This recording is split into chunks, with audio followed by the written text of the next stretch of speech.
The War of the Ring ended with Sauron's defeat, but victory did not mean peace. On May the 1st, Aragorn was crowned King Elessar of the reunited Kingdom of Gondor and Arnor, and by mid-year's day he had wed Arwen, forming the third union of elves and men. King Elessar pardoned the Easterlings that had surrendered, made peace with the Haradrim, and freed the slaves of Mordor, granting them the lands around Lake Nirnen. But even as realms were restored, the elves prepared to sail into the west, the Ents grew silent, and the ring-bearers left the shores of Middle-earth forever. In this video, we will uncover what happened after the War of the Ring. In the immediate aftermath of the War of the Ring, King Elessar swiftly set about restoring the fractured realms of men. He repopulated Gondor and retained Minas Tirith as the chief city. He ruled as the Númenórean kings of old, with the power of unquestioned decision in debate, but governed the realm within the framework of ancient law, of which they were the administrators and interpreters, but not the makers. Elessar reinstated the Great Council of Gondor and the original role of stewards, who would act as the kingdom's chief councillors. Steward Faramir was made the Prince of Ithilien, whose duty was to guard the eastern borders of Gondor and cleanse the Morgul Vale of lingering orcs and men of darkness. Faramir wed Éowyn and settled down in Emin Arnen, while Princes Faramir and Imrahil became King Elessar's chief commanders. As steward and chief councillor, Faramir would represent the king in his absence, sickness, and death if no heir was present. Elessar renewed the Oath of Yol, swearing everlasting friendship between Gondor and Rohan. King Éomer discarded the old offices of 2nd and 3rd Marshal and replaced them with Marshals of the Westmark and Eastmark under Erkenbrand and Elfhelm, and gradually annexed Dunland. After the destruction of the One Ring, the creatures of Sauron, be it orc, troll, or fell beast, fled mindlessly, committed suicide, and attempted to hide in holes and other dark places. Some of the Easterlings, Variags, and Haradrim made a last stand, but most fled eastward, while others cast their weapons down and sued for mercy. Immediately after his coronation, Elessar pardoned the Easterlings who had surrendered during or shortly after the War of the Ring, allowing them to return to their homes freely. Peace was made with the Haradrim, who had fought as Sauron's allies but now submitted to the new king. Elessar freed the slaves of Mordor and granted them the fertile lands around Nirnen as their own independent territory, free from Gondorian oversight. These actions aimed to foster reconciliation and reduce lingering animosities. Although Sauron had perished, the hatreds and evils he had bred lingered. Many enemies remained in the distant lands of the east and south, threatening the borders of the reunited kingdom. Thus, true to the ancient Oath of Yol, King Éomer of Rohan joined Elessar in a series of campaigns to subdue these foes, ensuring that the White Tree could grow in peace. After the War of Wrath, the surviving orcs and trolls were leaderless, reckless, but still armed and cruel in nature. They devolved into tribes and bands, raiding and looting. While most of the orcs and trolls were slain during the Battle of the Morannon, countless would have survived and gone into hiding within Mordor, and many remained in the Misty Mountains and in the east. As the March Warden of Gondor, Prince Faramir reclaimed this lost territory and cleared it of outlaws and orc and troll remnants, especially in the dreadful Vale of Minas Morgul. Faramir's cleansing of Ithilien and the Morgul Vale was no mere patrol, but a series of grim hunts through shadowed gorges and poisoned mists. In the haunted ruins of Minas Morgul, Faramir's rangers ambushed lurking orc bands that had fortified crumbling towers. Faramir's rangers would also face the formidable Ologhai survivors clinging to mountain passes.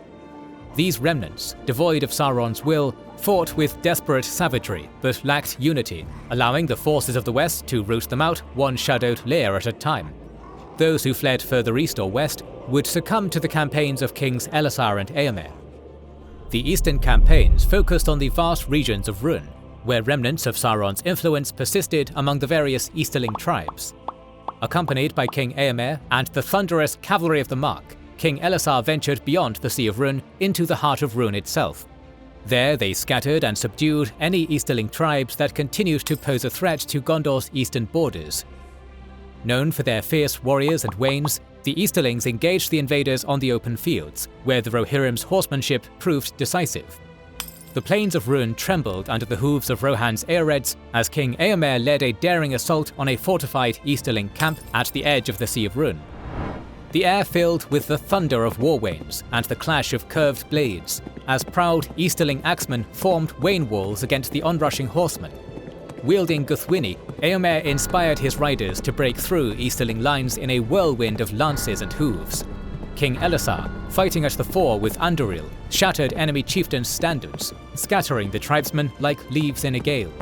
The white horse upon green banner and white tree of Gondor on a black banner flew in many winds as they secured Western Rhûn, annexing it into the reunited kingdom, expanding her borders to the Sea of Rhûn.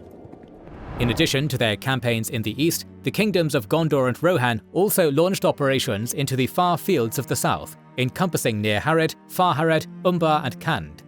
These lands had been sources of conflict for Gondor throughout the Third Age.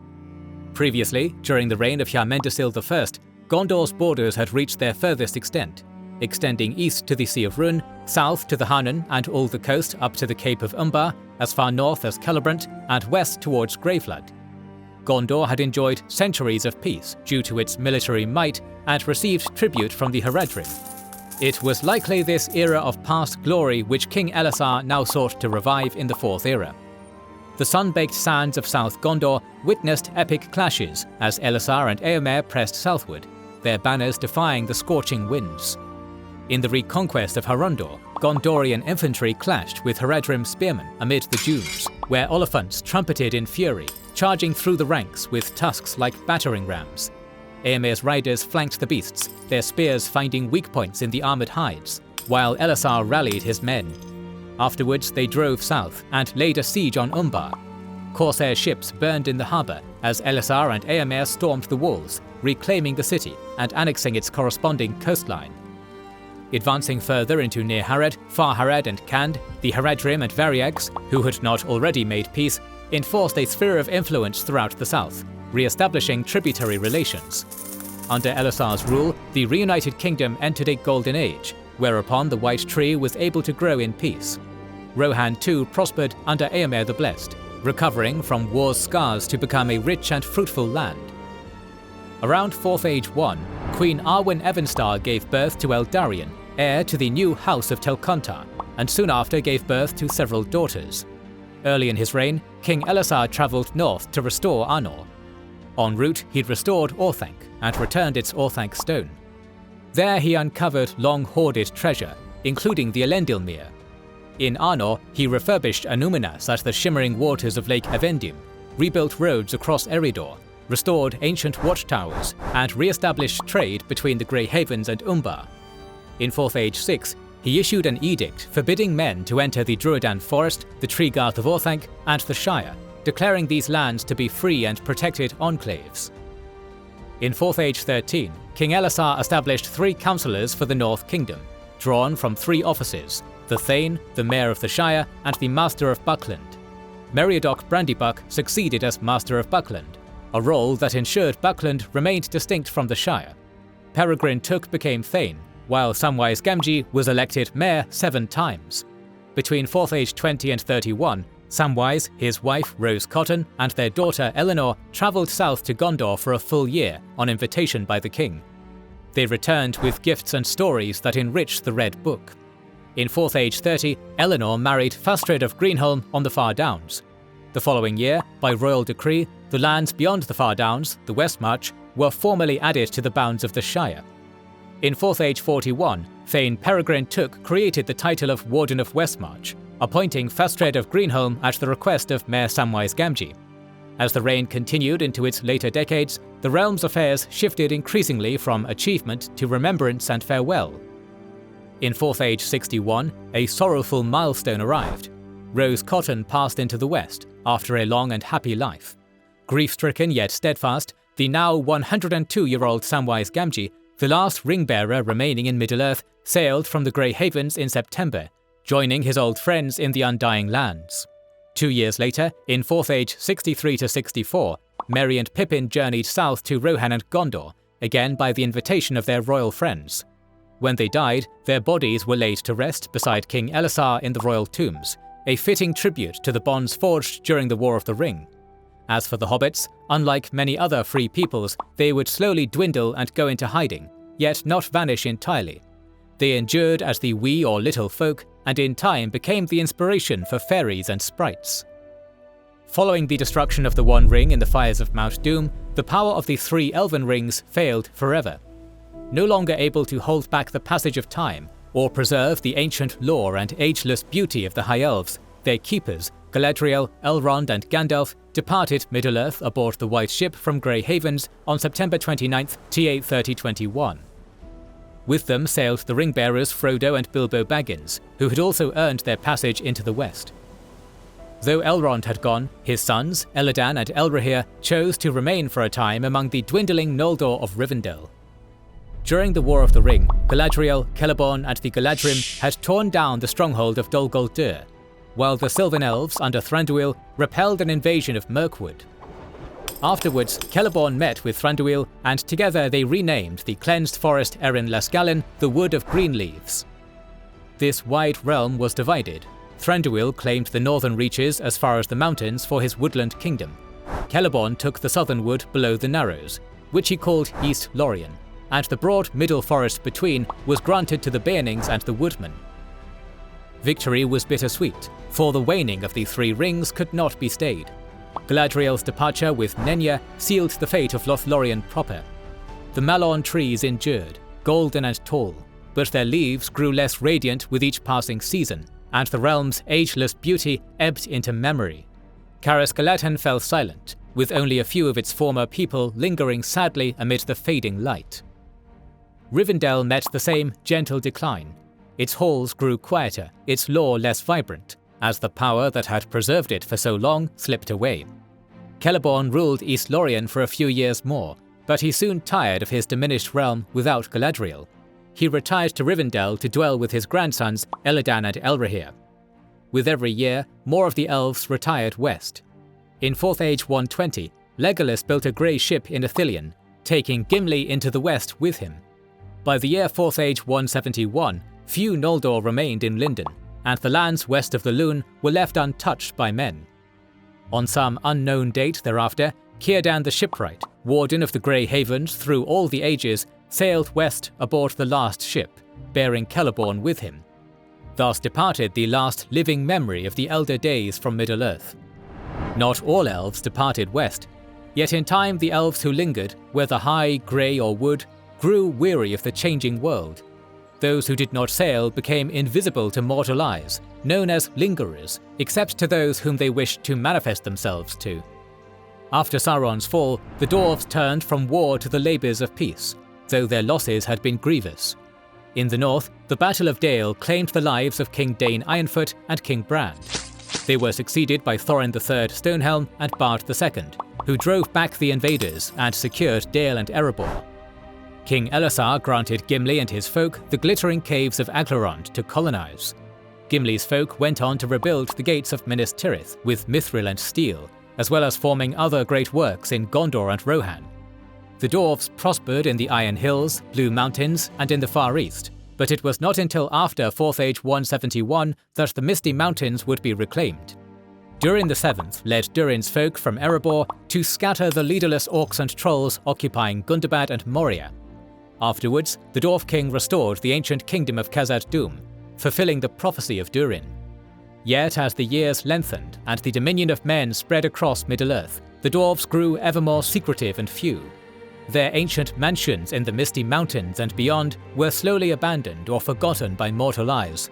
The ringing of their anvils faded into legend, and those who remained became a hidden people, delving deep beneath the roots of the world where few men ventured. In 4th Age 120, King Elessar, like the faithful Númenórean kings of old, laid down his life willingly after 122 years of rule, and was succeeded by his son Eldarion. Arwen lingered a single year in her grief before returning alone to the fading woods of Lothlorien, and there, upon the green hill of Carin Amroth, she laid down her own life at the age of 2901. Eldarion was the king of the reunited kingdom, but also in effect the lord of the dwindling elf lands of Middle-earth through his mother's lineage. Little is said of his rule other than that his realm would endure for 100 generations.